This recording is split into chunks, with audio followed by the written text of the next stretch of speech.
BJP के भीतर सहमति नहीं पाती है, आपकी कोई बात मोदी सरकार नहीं मानती है, आपकी कोई बात कानून के दायरे में नहीं फिट बैठती है, फिर भी आप योगी आदित्यनाथ हैं। ये मैसेज क्या है? ये डराना चाहते हैं आप? मैं एक योगी हूँ, मैं किसी को डराऊंगा क्यों? मैं तो सबके सुख और सबकी शांति और सबके कल्याण की बात करता हूँ और उस मार्ग पर चलता हूँ। अगर बीजेपी में मेरी बात फिट नहीं होती तो क्या मैं 5 बार से बीजेपी का सांसद होता? बेटा मेरे जैसे बहुत कम जो भी सुने बोले औसम मौसम। आप सब जानते हैं कि 15 दिसंबर को जामिया मिलिया में और उसके उपरांत EMU में क्या करने का प्रयास हुआ था। प्रयास अभी भी हो रहे हैं। प्रयास अभी भी हो रहे हैं। आज से नहीं, ये आजादी के बाद से लगातार इस प्रकार की हरकतें चल रही हैं, लेकिन ये उनकी अंतिम हरकतें हैं।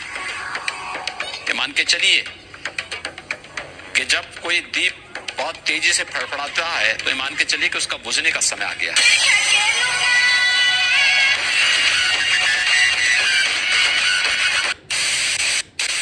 बाद में से तो मायावती जी बनेगी, वही सबसे बड़ी लीडर है हाथी पे सवार।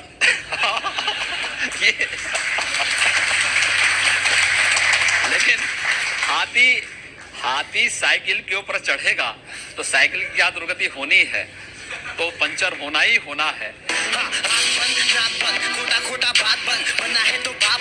एक तो लाइक और शेयर ठोक दीजिए, महाकाल का दबाकर लाइक और शेयर ठोक दीजिए, 5000 लौटे दिख जाना चाहिए। कल को 100वें दिन वैसी भी यही बात बोले हैं। वो भी सही है, वो भी हर बार जीते हैं, आप भी हर बार जीते हैं। वह भी उस तरीके से बात करते हैं, आप भी उस तरीके से बात करते हो। आप बीजेपी के भीतर वैसी हैं या वो अपनी जगह पे योगी हैं? क्या है स्थिति? देखिए, ओबीसी योगी नहीं हो सकता।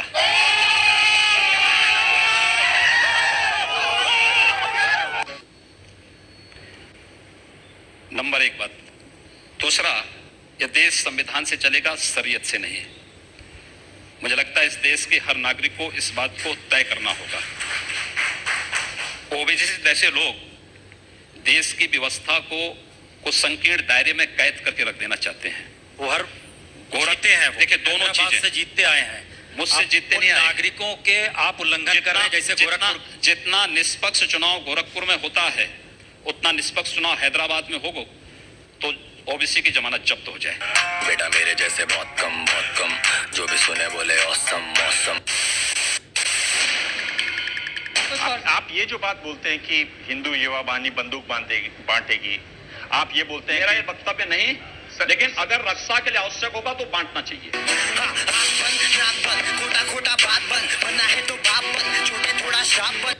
बिल्कुल, शास्त्र और शस्त्र दोनों चलेंगे। हमारी परंपरा है शस्त्रेण रक्षते राष्ट्रे शास्त्र चिंता प्रवर्तते।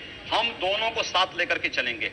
एक तो अगर हम विकास की बात करेंगे तो सुरक्षा की बात भी करेंगे, दोनों साथ चलेंगे। तो आप कैसे समाज चाह रहे हैं कि इधर भी बंदूकें हैं, उधर भी बंदूकें हैं, गोलियां चलेंगी, लोग मारे जाएंगे? शासन प्रशासन फेल हो जाएगा तो स्वाभाविक रूप से जनता को अपनी रक्षा के लिए स्वयं खड़ा होना चाहिए, और जनता खड़ी हो रही है। ये बात आपके संविधान में किस धारा में लिखी हुई, कहां लिखी? ये संविधान में कहां लिखी गई है कि आप बहुसंख्यक समाज को प्रताड़ित करो, उनका कत्लेआम करो और प्रशासन नपुंसकों की तरह चुपचाप बैठा रहे?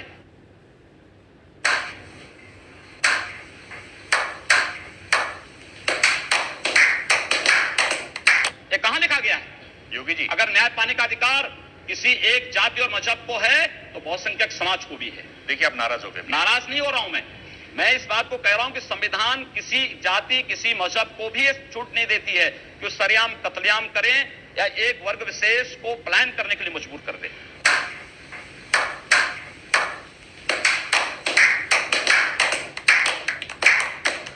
क्या ये जो आप बात कहते हैं हथियार वाली, संविधान में कहीं लिखी हुई है? ये मेरा वक्तव्य कहीं है ही नहीं, तो आप अपने तरीके से अपने बात को मेरे मुंह में डाल रहे हैं, तो मैं उसकी बात कहां से कर सकता हूं? लेकिन ये शास्त्र सम्मत है, तो मुझे लगता है कि शास्त्र सम्मत है तो हमें उसका अनुपालन करना चाहिए। ये कहां लिखा हुआ संविधान में? मैं कहता हूं संविधान में कहां लिखा गया कि बहुसंख्यक समाज का कत्लेआम करो? ये कहां लिखा गया है? क्या आप कहां लिखा गया है? किसने कहां लिखा है कि कश्मीर से हिंदुओं को पलायन करा दो?